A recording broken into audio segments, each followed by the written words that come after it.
Bukan dalam mimpi, bukan, tapi yaqadhah, dalam keadaan nyata.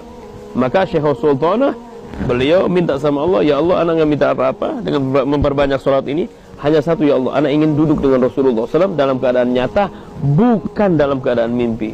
Maka dari situlah Syekh Sultanah, beliau duduk setiap hari dengan Rasulullah SAW. Oh, langsung yaqadhah.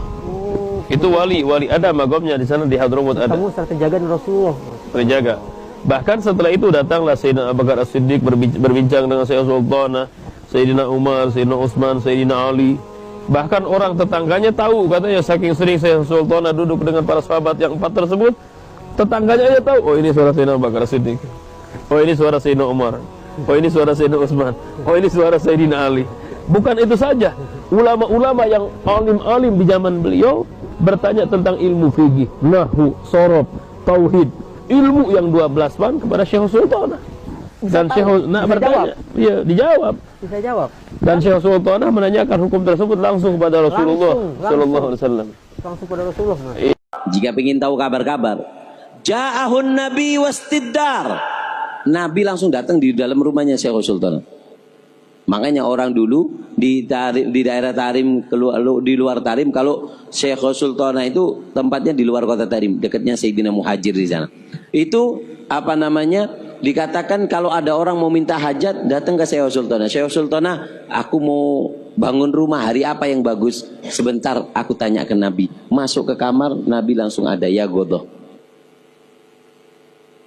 Kamu nikahkan anak, sebentar, masuk ke Nabi. Sampai idza baga ilmul akhbar ja'ahun nabi. Sayyidina Abdurrahman bin Muhammad As-Saggaf alaihi ridwanullah, 33 tahun beliau tidak pernah merebahkan pundaknya ke bumi, ma'asyiral muslimin. Al-Imam Abu Hanifah alaihi ridwanullah selama 40 tahun tidak pernah salat subuh kecuali menggunakan wudu salat isya alaihim ridwanullah. Begitulah mereka.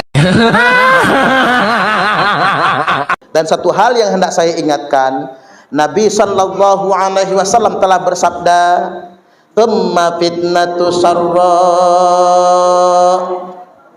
Nanti di zaman kemerdekaan akan ada fitnah, ujian untuk umat ini di zaman kelonggaran, di zaman kemerdekaan. Apa itu? Dakhanuha min tahti qodama rajulin min ahli baiti. Fitnah itu akan keluar dari bawah telapak kaki laki-laki yang ngaku-ngaku ahlul bait, ngaku-ngaku anak cucu Nabi. Yaz'umu annahu minni, dia ngaku-ngaku anak cucuku, kata Nabi. Walaisa minni, padahal dia bukan anak cucuku. Ngotot betul, maksa rakyat Indonesia untuk percaya kalau mereka ahlul bait Nabi. Ngotot betul, maksa rakyat Indonesia untuk percaya kalau mereka itu zuriat Nabi. Kita diancam kualat, yang ingetan mereka dikatakan provokator, padahal mereka memang bukan anak cucu Nabi. Nah, muncul pertanyaan, mengapa zaman sekarang banyak orang ngaku-ngaku anak cucu Nabi?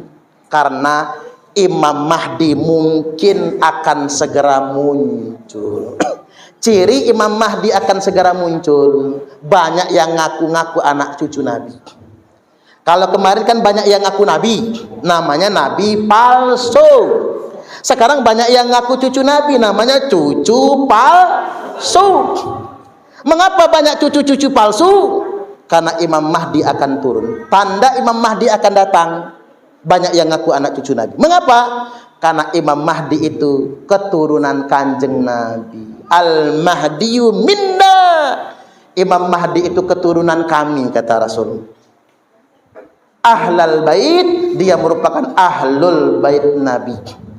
Min itsrati min waladi Fatimah, Imam Mahdi itu keturunanku, kata Nabi, anak keturunannya Fatimah.